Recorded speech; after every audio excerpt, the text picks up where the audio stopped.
नमस्कार, आप देख रहे हैं सी न्यूज भारत। मैं हूं आपके साथ प्राची तिवारी। उत्तर प्रदेश में विधानसभा चुनाव चंद हफ्तों के बाद होना है। ऐसे में कई राजनीतिक दल मतदाताओं को अपने अपने पक्ष में लाने के लिए जनसभाओं से लेकर रथ यात्राएं निकाल रही है, तो सत्तारूढ़ भाजपा पार्टी भी कहां पीछे रहने वाली है। भाजपा अपने लेखा जोखा के साथ जनता के बीच जन विश्वासी यात्रा निकाल रही है। अभी यात्रा के समापन का समय आ गया है। मुख्यमंत्री की अगुवाई में रामपुर में इस यात्रा का समापन किया गया।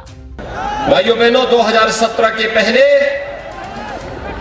उत्तर प्रदेश मुख्यमंत्री के आवास में आपने देखा होगा, मुजफ्फरनगर के दंगाइयों को, सहारनपुर में दंगाइयों को बुला करके सम्मानित किया जाता था।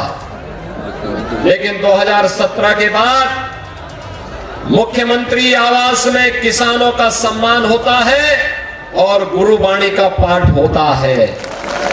यही अंतर है। जिस मुख्यमंत्री आवास में 2017 के पहले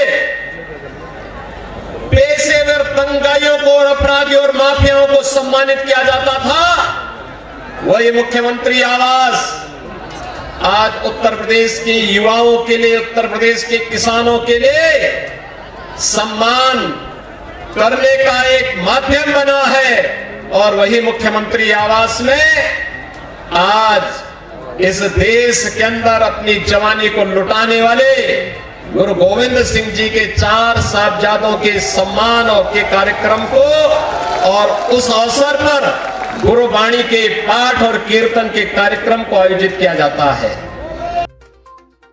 अभी मैं कुछ देर पहले पढ़ रहा था, समाजवादी पार्टी के राष्ट्रीय अध्यक्ष बाबू आज कुछ बोल रहे थे और उनके मुंह से निकल रहा था कि सरकार आएगी तो मुफ्त बिजली दे देंगे। अरे जब आप बिजली ही नहीं देते थे तो मुफ्त कहां से होता? तो उल्टा जनता से जो वसूली करते थे, इसके लिए माफी तो मांग दो। जब बिजली ही नहीं आती थी तो मुफ्त की बात कहां, यहां तो जनता से एक तरफा वसूली होती थी। आज हम कह सकते हैं उत्तर प्रदेश में बिना भेदभाव के हर एक गरीब की झोपड़ी में भी और राजमहल में रहने वाले व्यक्ति के घर में भी बिजली हर समय जलती हुई दिखाई देती है। अयोध्या में भगवान राम के भव्य मंदिर के निर्माण का कार्य, आज तो भगवान राम का भव्य मंदिर का निर्माण हो रहा है। आज मैं पूछ रहा था, आज मैं देख रहा था, आज बबुआ बोल रहे थे कि अगर हमारी सरकार होती तो हमारी सरकार भी भव्य राम मंदिर बनाती। अरे मैंने कहा, कब्रिस्तान बनाने से फुर्सत होती तो राम मंदिर के बारे में सोचते। जब उनकी सरकार थी, याद करिए, राम भक्तों पर गोलियां चलाने वाले लोग आज कहते हैं कि अगर हम भी सत्ता में होते तो हम भी राम मंदिर का बना देते हैं।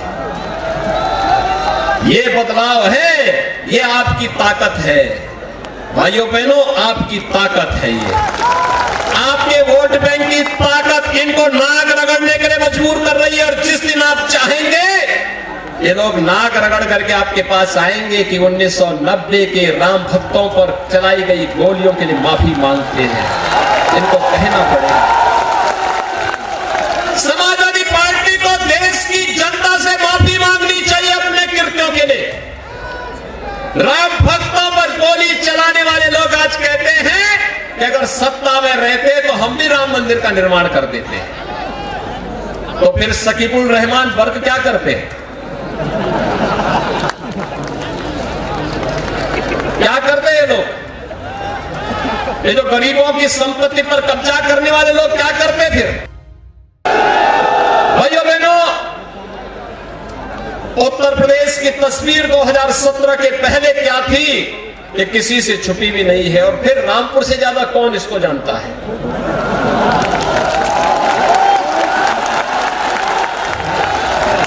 हमने एक जनपद एक उत्पाद की अपनी एक अभिनव योजना देश के अंदर चलाई। और जब इस योजना को हम चला रहे थे तो मैंने देखा रामपुर के लिए ढूंढे कुछ नहीं मिल रहा था, लेकिन अंत में रामपुर का एक ही चीज मिला, और मिला रामपुर का चाकू। लेकिन इस चाकू का उपयोग कैसे करना है, तो मुझे गुरु परंपरा याद आई। अगर अच्छे लोगों के पास शस्त्र होगा तो देश और धर्म की रक्षा के लिए उसका उपयोग करेगा, लेकिन गलत लोगों के हाथों में होगा तो लूट खसोट और गरीबों की, दलितों की संपत्तियों पर कब्जा करने में उसका दुरुपयोग करेगा। और रामपुर की ये चाकू जो कभी रक्षा के काम आती थी, जिसके कारण इसका नाम रामपुर पड़ा था, समाजवादी पार्टी की सरकार में दलितों की जमीनों पर, गरीबों की संपत्तियों पर कब्जा करने का वो माध्यम बन गया था। और इसीलिए जिसने जैसे किया उसको उसका फल भी दे दिया गया।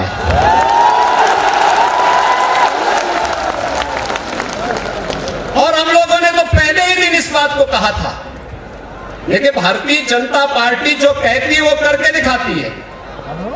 हमने तो पहले ही दिन कहा था, हम लोगों ने कहा था कि अपराध और अपराधियों के प्रति जीरो टॉलरेंस की नीति के तहत सरकार कार्य करेगी। भैया बहनों, जीरो टॉलरेंस का मतलब यही था कि अगर किसी ने सरकारी संपत्ति पर कब्जा किया है, गरीबों की संपत्ति को जबरन कब्जा किया है, और अगर किसी ने प्रदेश के, आज आपने भारी संख्या में यहां पर उपस्थित होकर के सरदार बलदेव सिंह ओलख जी को समर्थन किया है।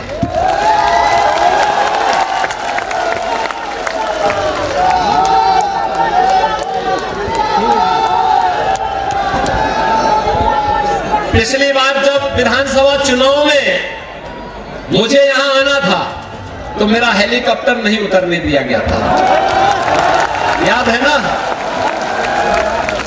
तो मैं तो उस समय यही सोच रहा था कि हो सकता है कि ओलख जी ने ही ना उतरने दिया हो। लेकिन बाद में जब मैं यहां से वापस बागपत पहुंचा तो इनका फोन आया कि मेरे यहां तो सभा होनी थी। मैंने कहा मैं तो सोच रहा था कि आप ही ने गलत कोऑर्डिनेट मुझे दे दिए थे और इसलिए जहाज ढूंढ ही नहीं पा रहा था। लेकिन भाइयों बहनों, आज आपका स्नेह हमें यहां पर लेके आ गया है, और यहां पर आपने सरदार बलदेव सिंह ओलख जी के नेतृत्व में, श्रीमती राजबाला जी के नेतृत्व में, भारतीय जनता पार्टी के सभी पदाधिकारियों के नेतृत्व में इस जन विश्वास यात्रा का जो ऐतिहासिक स्वागत किया है, मैं इसके लिए आप सबको हृदय से धन्यवाद। पहले एक गरीब के लिए आने वाले आवास का पैसा, बिजली का ये पैसा, शौचालय का ये पैसा कहां जाता था, मैं तो ये समझ नहीं पा रहा था। लेकिन भाइयों बहनों, एक सप्ताह पहले आपने नोटों की गड्डियों के पहाड़ जेसीबी से निकालते हुए देखा होगा, कैसे समाजवादी पार्टी से जुड़े हुए नेताओं के घरों से नोट की गड्डियां निकल रही हैं। ये नोट की गड्डियां खेत और खलिहानों में नहीं पैदा हो रही है, ये जनता की कमाई पे डकैती डाल करके, विकास के कार्यों को अवरुद्ध करके जो अनैतिक तरीके से इन्होंने संपत्ति अर्जित की थी, ये वही पैसा है, वही पैसा आज निकाला जा रहा है। ये वही पैसा है जो आज उनसे वापस लिया जा रहा है। कैसे लूट रहे थे आप सोच सकते हैं। ये लोग अपने पूरा बंदोबस्त किए हुए हैं, इनको उत्तर प्रदेश से कोई मतलब नहीं, गरीब से कोई मतलब नहीं, नौजवान से कोई मतलब नहीं, बहन बेटियों से कोई मतलब नहीं। नौजवान के लिए पहले नौकरी निकलती थी, चाचा भतीजे का पूरा गैंग वसूली पे उतर आता था, और भाइयों बहनों उसके बाद होता क्या था, भर्ती होती थी विवादित, न्यायालय लगाता था स्टे, और उसके बाद नौजवान की भविष्य के साथ खिलवाड़ हो जाता था। रामपुर से सीनू संवाददाता साजिद खान की रिपोर्ट। फिलहाल इस खास खबर में केवल इतना ही। देश दुनिया की तमाम बड़ी खबरों से जुड़े रहने के लिए देखते रहिए सी न्यूज़ भारत।